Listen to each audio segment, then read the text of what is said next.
Hello everyone, welcome to some ranked. We're playing some AGGRO Hunter at the moment, or Face Hunter. We're going to go over the deck at the end of the video. In the meantime, just sit back and enjoy the games. We are in Diamond 1, with 1 star so far. Very high win rate this deck. It's 66% win rate at the moment. After about 34 games, I think. Okay, so this doesn't really go by itself. Don't take that. Mancrix. I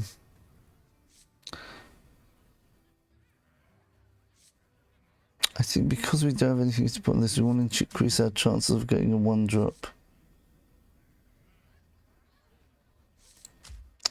But Mancrix is some very good stats on board, especially against Shaman. We need more stats. We need to fight for board a bit better than other classes, because Shaman's actually a very big threat. Turn 2. If he plays an elemental here, okay, fine. So right, so he can't play his rush elemental. So I think we're just going to coin this out, and then we're going to go. We can pop off next turn. He's a full 3-card Mulligan, which might mean he's got a very bad hand or not such a good hand. Okay. Ooh. This is really tricky. This is tricky because I'd like to put this down this turn. So what we can do is, this isn't going to attack this turn anyway. So what we can do is we can see what this is going to be. If this is the buff one, good, right, okay, so then we can just play this turn then. Let me work my magic.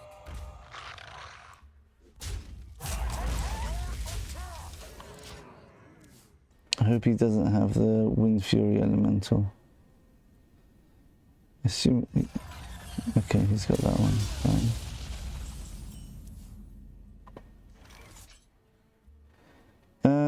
What do we do here? This is gonna die. Maybe we buff this one up. Or maybe we just go Mancrix and just play on curve here.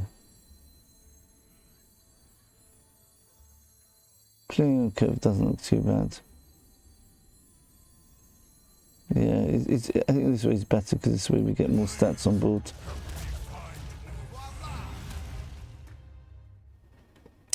Do we want to trade that in?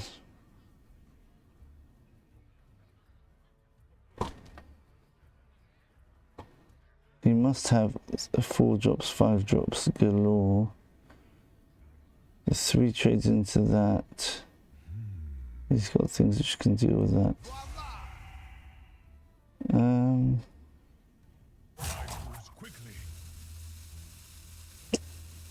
Okay, fine. Normally we never trade with this deck, but it's just because we can get overrun by the Shaman. So we could take a nice value trade there. We get a nice strong 3-4. Yeah, it's kind of worried about that.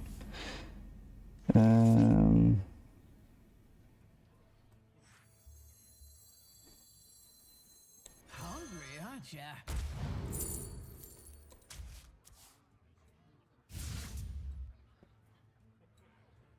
He's going to put that into that, so I think I just trade this in now and then leave it to him how the next trade's going to go. Oh, that is unlucky. That's unlucky. That is unlucky. Right.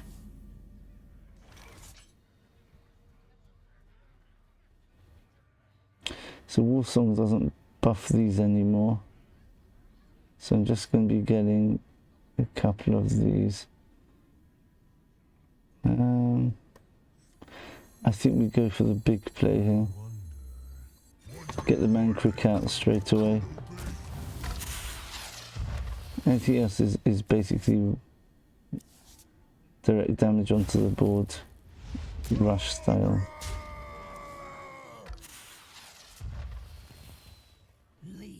my I think we beast trade that. free. So we're just playing for the board as much as we can. We are going to get outvalued soon, because he does have some very big minions. The one which can silence something. Okay, that's not too bad.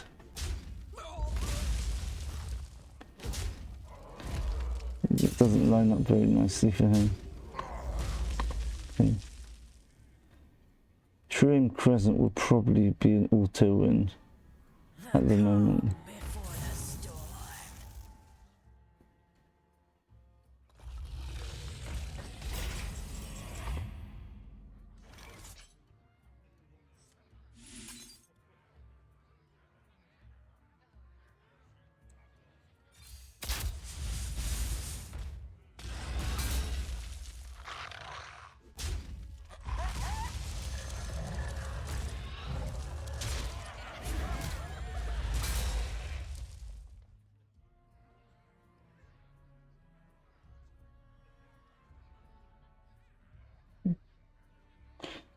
I think this is a liability for him, because if he plays a higher value minion on and tries to buff it, the buff could land on this. So we're going to trade in that. Yeah. Remember, I've got the other rhino, and I can buff up the rhino as well. And I've got face damage, I've got tracking. I should be okay here. Should be okay. Especially he's only got 4 cards. Yeah, he's going for the buff, so I can trade that in. Makes sense.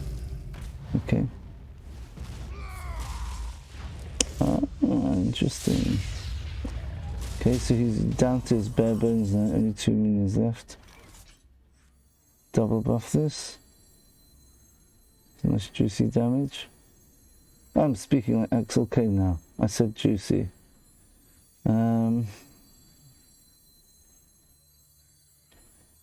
Anything else that should help me here? Yeah, actually, Trim Crescent, if I can get that.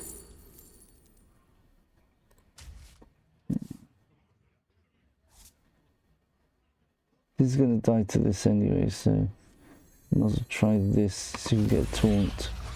Okay, we've got that instead.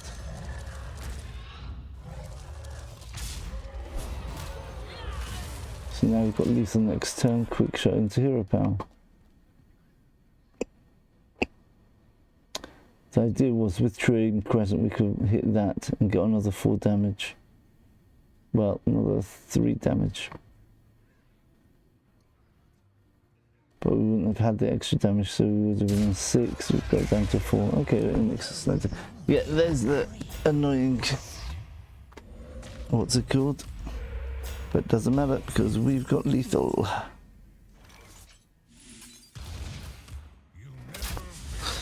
There you go, AGGRO Hunter. It's called AGGRO Hunter for a reason.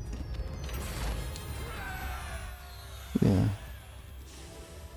Because we got lucky there with the bad start from him, but we made sure that we didn't just go face, we made sure we went for board first, and only then we use our reach to get through anything. This is what you call an aggro control deck. It's basically aggro, but the way you control the board is not necessarily with minions, it's with spells and with other things. So for example, Piercing Shot is a classic aggro control tool. It's basically you've got your minions on board, you want to keep them on board.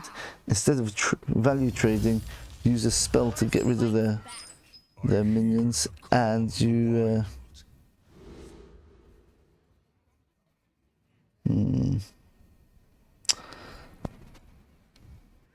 and you do damage to face at the same time, or develop your board a bit more as a Moon's Prey or Cold Pack Runner.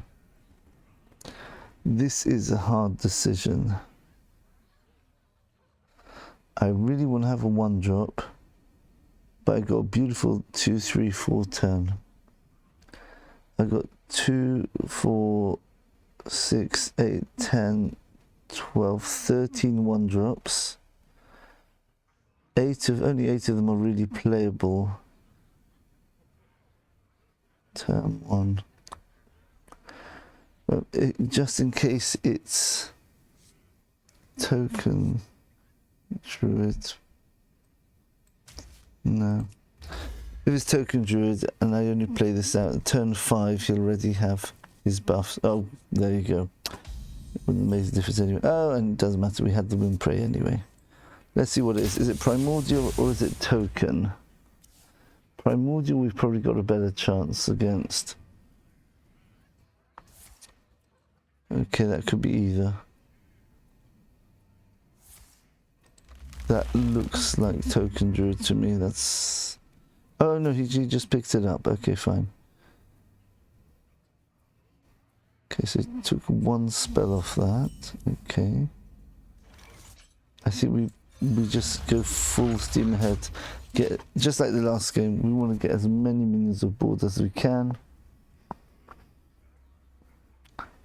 It's a good thing to weave in the hero power in between turns if you can. Alright, so we know what we're dealing with here. We know what we're dealing with. Unfortunately, this is going to be hard.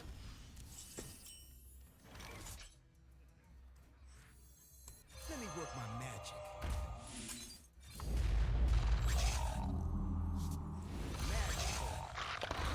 Okay. Right, is he going to coin or bloom a glowfly swarm? That is obnoxious. That is strange.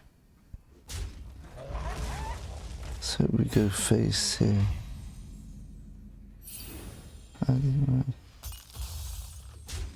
Yay, nice. We like it when you go face.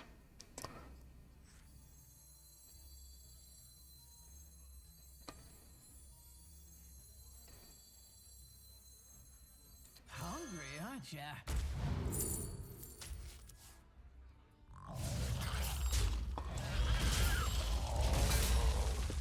Thing is, the rhino can get through one taunt, which has a 5/4 hit face as well.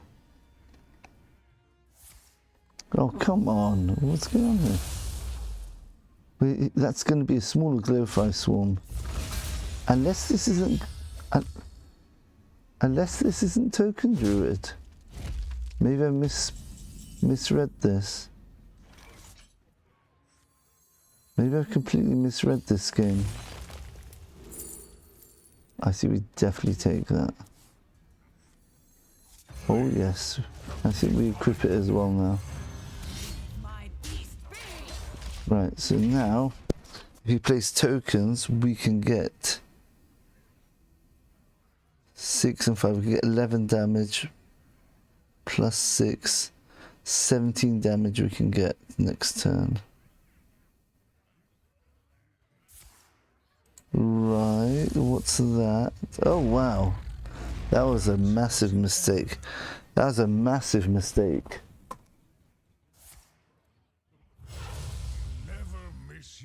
You don't place tokens when I've got true aim present here. Okay, that's why. Alright.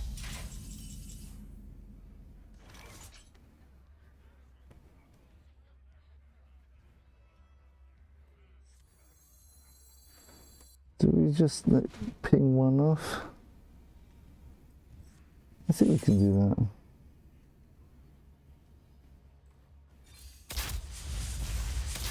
Oh, remember, the trampling line doesn't work with these 2 minions on board.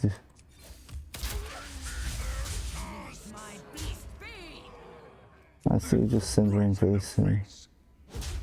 Send one face, he's only got 1 card, there's nothing he can do here. Fungal Fortune's not going to help, he's only got 1 mana, the game's over. Yep. Nice. Okay. He trades that in. We've got Trampling Rhino finish here. If he puts a minion down. Might as well wait then. Unless we've got lethal now. We've got 4 plus 5, that's 9.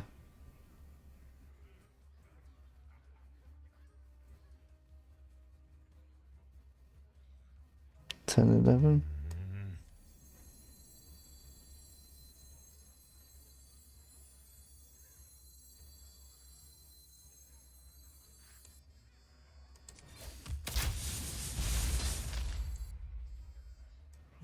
my beast be!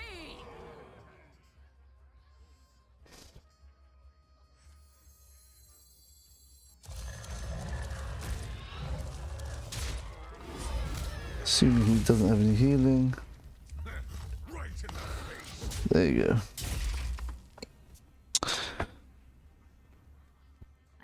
Very nice. Okay.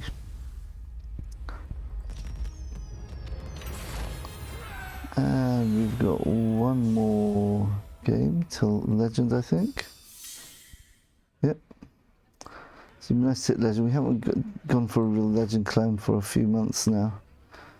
We've just been playing a lot of duels and generally not having much time to play the game. Okay, let's see if with God's help we can get to Legends and get on with more useful things.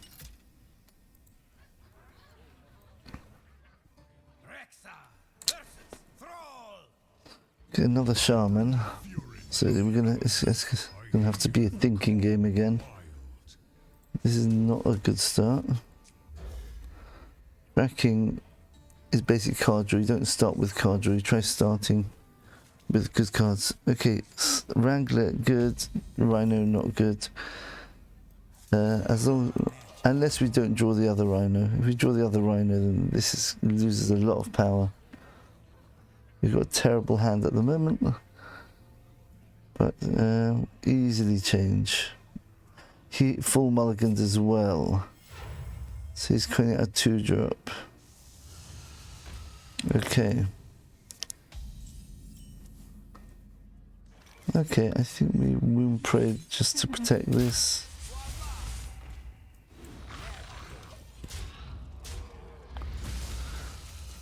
You coin out weapon? No, he already coined out. Okay, so we're even on mana now. That's good to know.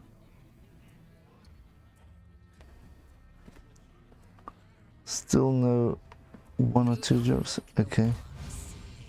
We'd like to have something to deal with that. It's okay. Yeah, I guess so.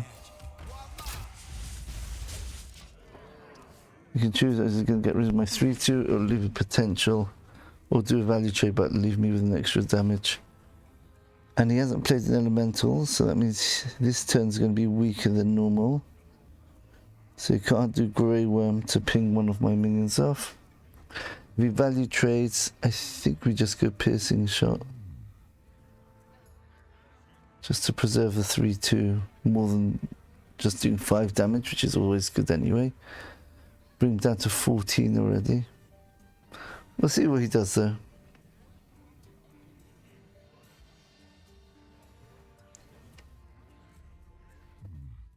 What to do? Okay. That's fine, so he's using some of his face damage there. I'm doing this just in case I draw the Rhino naturally. This way I've got 2 7/6s in hand. I'd really like to get my Frame Crescent now. The 2-2 by itself is not a major threat. It looks like he's got a terrible hand here. I don't understand how it can be that bad. Oh, 1 minute. This might not be Elemental Shaman. This might be Doomsayer. Oh. This might be Doom Shaman. I'm gonna need some taunts or something. Yeah, this is Doom Shaman. This is Doom Shaman. Oh no, that's not good. Okay, so we're gonna have to be very aggressive now.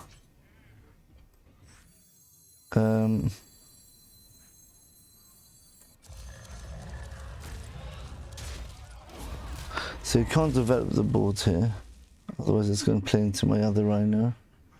He doesn't know I've got this Rhino in hand because he just saw me draw this one with the Warsaw Wrangler. Oh, no way. He's not playing. Really? Oh my goodness. Okay.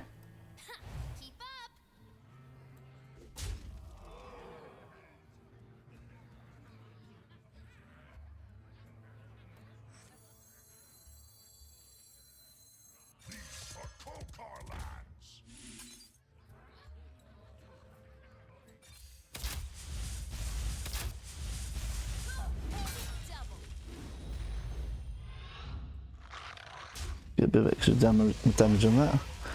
That's really nice. This could do 14 damage. Did I miss a lethal there? I forgot. I do double damage. Oh no. If he trades that in, that is very clever. Okay. Well played there. Well played there.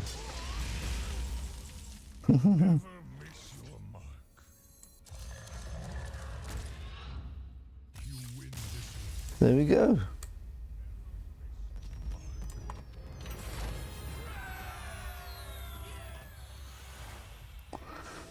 And with Face Hunter, we've reached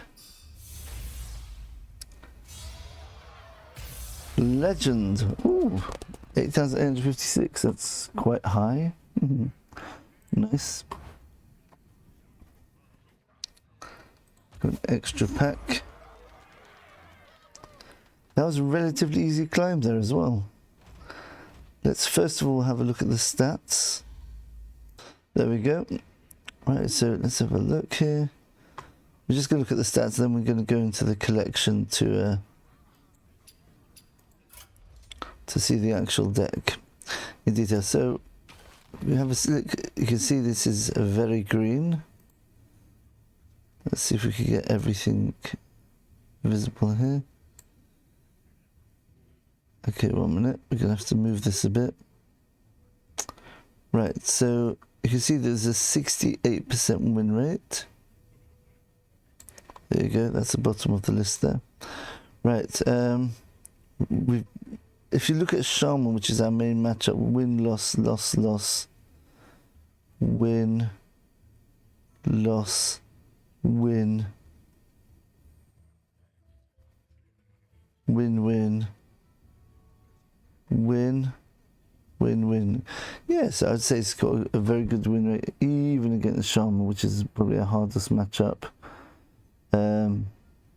Warlock seems to be very annoying. I had a game today where I was literally had the Warlock on 1 health every turn. He always found a soul fragment or a spell to heal himself up. It was quite ridiculous. And it was basically right at the end. All I needed to do was get any damage to face, and I couldn't do it for about 5 turns, which is very unusual. So even the Warlock game here is unusual.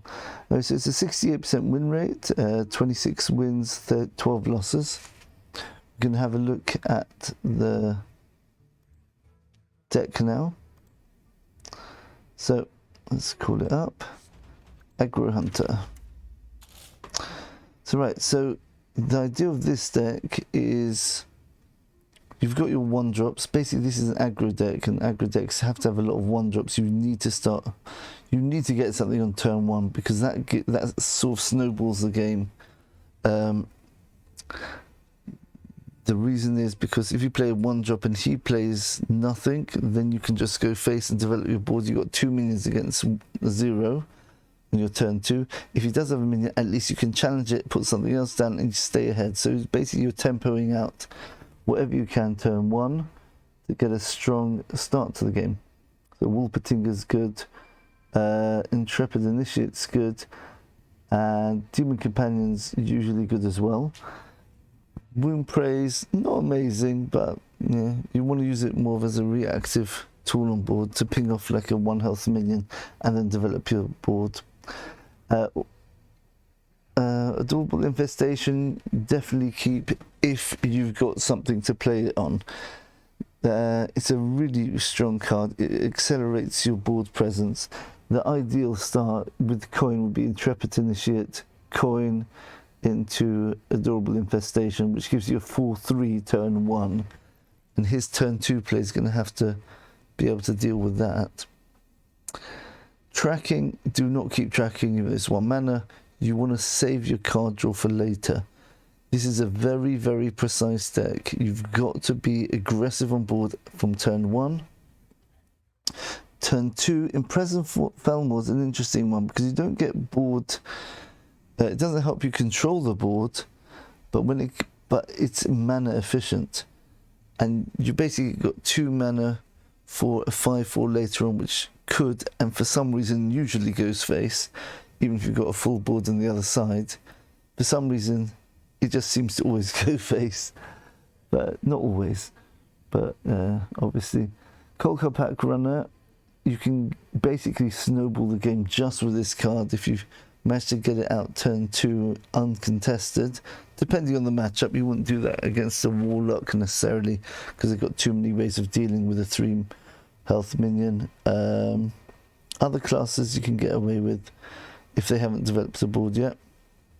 And then turn 3, you can just go to town with 3 different spells, summon a whole load of hyenas, and as long as they don't have a board clear, you're going to be doing 8 or 9 damage just with your little tokens each turn. Quick shot. What do I say about quick shot? It's very flexible, first of all.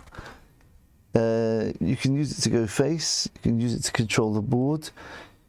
You can use it for card draw, but most cases where you use quick shot, it's not going to be to draw cards. You're going to generally have enough gas to get over the finish line and kill them, even without having to rely on the card draw of quick shot. That's definitely something you bear in mind.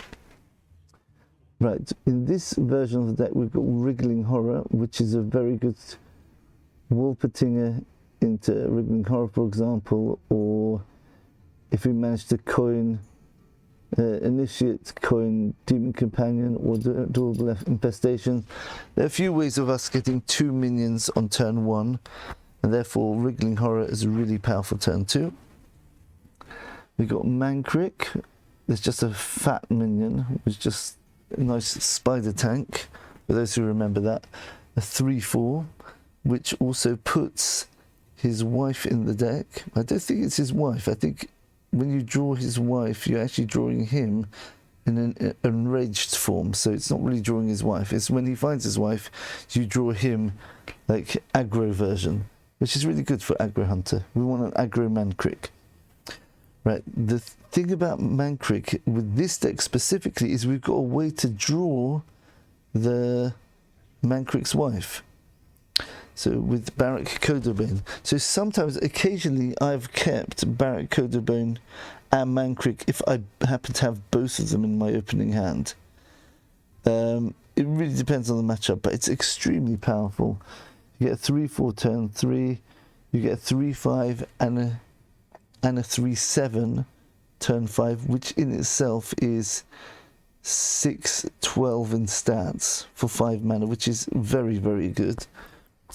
And you draw 3 spells. Well, you draw 2 spells, a 1 cost spell and 2 cost spells, plus you draw a 3rd card because Mancrick's, when you draw Mancrick's wife, you draw a spell after that. So playing Kodobane actually draws you 4 cards if you've got Mancrick's wife in the deck. Okay, those are the sort of the early game sort of things to think about. We missed anything here? Right, now, you see I missed out this card here, Train Crescent. That's because this is really meant to be used for the other 2 main, these are the main threats in the deck. Warsong Wrangler and Trampling Rhino. Right, you notice I'm not running this card over here, Scavenger's Ingenuity. Here it is. Yep. This card here, draw beast, give it 2/2. Very nice. You think, well, that means the Trampling Rhino is going to be 7/7, so why not run this? Yeah, I did used to run this, but then I decided I'm going to craft these 2 cards. They're epics. Unfortunately, I didn't get either. It's definitely worth it. Now I've got to Legend with it. The idea is that Warsong Wrangler, discover a beast from deck. It draws a beast, just like Scavenger's Ingenuity does. However, it gives all copies of it 2/1. That means Scavenger's Ingenuity will make the Trampling Rhino into a 7/7, but the other Trampling Rhino will be a 5/5. Right? Warsong Wrangler makes both Trampling Rhinos into 7/6s. So not 7/7s, but at least both of them get the buff. And when it comes to the Rhino, it's the attack which is more important, because as you can see from the text, the excess damage to the enemy hero is the whole point of this card. So if you buff up the attack and not the health so much, it doesn't matter so much. Secondly, Warsong Wrangler gets you a 3/4 on board, which for 4 mana is slightly weak. Yeah, but it's decent. I mean, if you'd have to play 4 mana for 3/4, you've got nothing else to play, it's not the end of the world. Right? I mean, Mancrick's a 3 mana 3/4.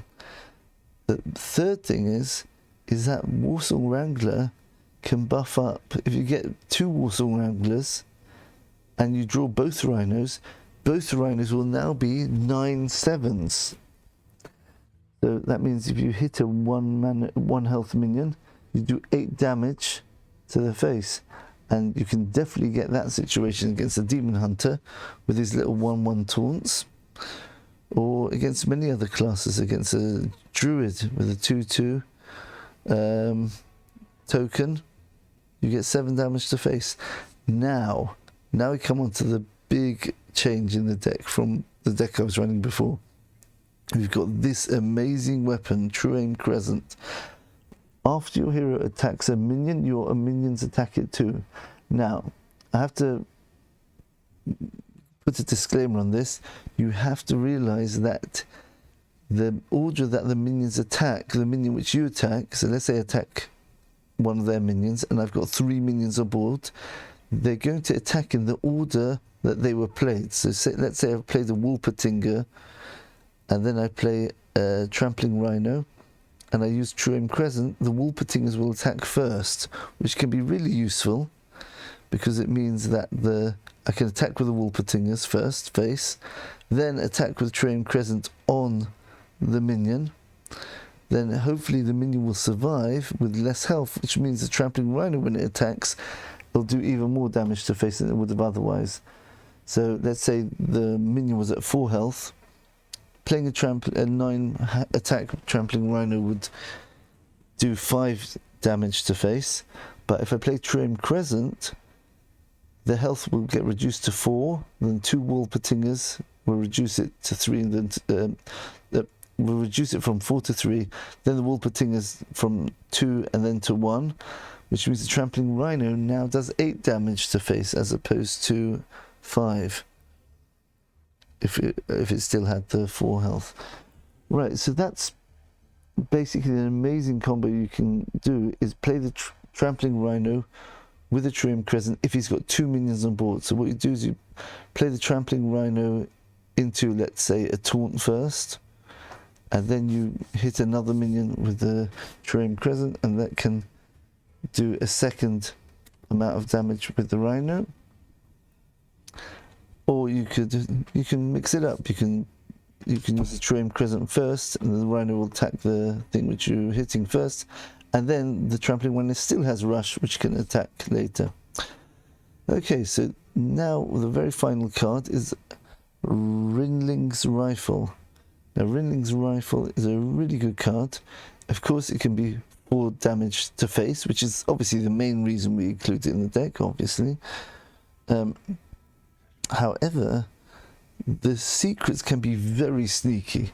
I had a game where he had 3 minions on board, which all had 2 health, right? But I wanted to get more stats on board. I think it was against the Shaman.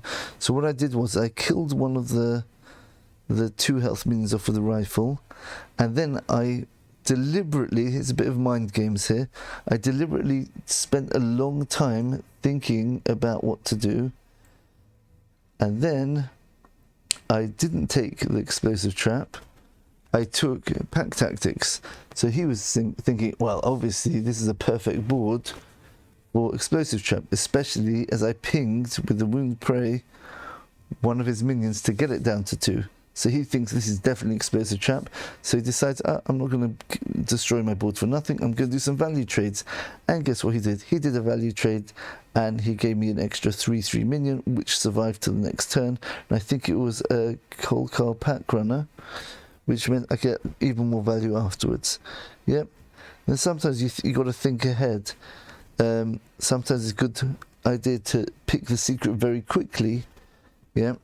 To also mislead your opponent, because he's going to think you pick the obvious one, which is, oh, you've got big minion on board, it's obviously freezing trap, or you've got, as I say, he's got a board of 2 health minions, so that obviously he picked explosive traps to kill them off. So if you pick it quickly, that can also be a trick, because then they'll think that's obviously explosive trap, and they'll play around the explosive trap, and that will cause chaos, because you've got a complete different secret, which is actually making him play into your plan. Which I've done that a couple of times. It's a really and that's how you have to play with secrets. Secrets are literally like playing poker. Yeah, it's all tricks of the mind, you know. So the secrets we have are explosive trap, freezing trap, open the cages, pack tactics, and snake trap. So you've got 5 secrets to choose from. Since you can discover a secret, you're very likely to get the secret you want. You've got a 60% chance, which can mean in a very aggressive matchup, and you want to just destroy their board and get the face, because you could very likely get 2 explosive traps. If you've got someone who's challenging you on board, then pack tactics, a snake trap. Or if you've got a very wide board and you think it's going to stick, they play open the cages. I played freezing trap sometimes against a token druid. It didn't quite get me over the line, but it almost won me the game, because he thinks, oh right, all these tokens, they're going to get killed turn 5 because explosive trap, haha. But then he thinks, but I've got Arbor up, so I'm going to play Arbor up and then go face, and he just realizes, oh, that was a freezing trap, and one of his truants goes back to hand. And then I played again. I played the second Rinning's rifle, got another freezing trap straight away. I can't remember whether I made him think it was an explosive by wound praying him there as well. But anyway, so that's the idea of this deck. Oh yeah, there's one more. You got the piercing shot as well. Try to be careful with the piercing shot, because the thing is, with this deck, especially this meta, you don't just want to do face damage. Very important. This piercing shot can get rid of a big minion or a small minion do damage to face. It can be a finisher. You can use it on one of your own 1/1 minions. Let's say you've got Wolpertinger on board. Wolpertinger goes face for 1 damage, then piercing shot the Wolpertinger for another 5 damage. However, do not use this just for damage early game. If you've got a choice, of a Mancrick for 3 mana and you're going to float a mana, or use piercing shot, I would use the Mancrick, just because it develops your board. And you know, the reach tools as like piercing shot or trampling rhino or quick shot should be used, and hero power as well, it should be used later on in the game. You want to dominate the board with your minions as much as you can. It's not the best deck for doing that from turns 1, 2, 3 and 4 maybe, but once they get removal, unless you've got a very strong board already, you're going to start running out of steam. So therefore, prioritize board presence early game as much as you can. Felmore, it's very confusing, but that is counted as board presence because it will come later. And you, let's say you got your turn 4, you play a Mancrick and a Wolpertinger, and you've got the 5/4 on board. You've basically got like about 10/10 of stats for 4 mana effectively. So don't be scared to put the Felmore down. Once you've got so basically this is the overall plan for the game. Develop the board, get lots of minions on board, use spells or different tools like Wound Prey or Kolka to control their board so that you protect the minions you've already got on board. Then try drawing into your Trampling Rhinos or your Mancricks or with these, and then finish them off with some combination of Trampling Rhino, Piercing Shot, True Aim Crescent. Yeah, that's it basically. Hope you enjoyed this video. I hope you learned a lot. Please, any questions on the intricacies of the deck, I'd be very happy to tell you in the comment section. In the meantime, we'll leave it as that, and we are now in Legend. Maybe we'll even see Axel K. Right, so thanks for watching everyone, and we'll see you in the next video. Bye for now.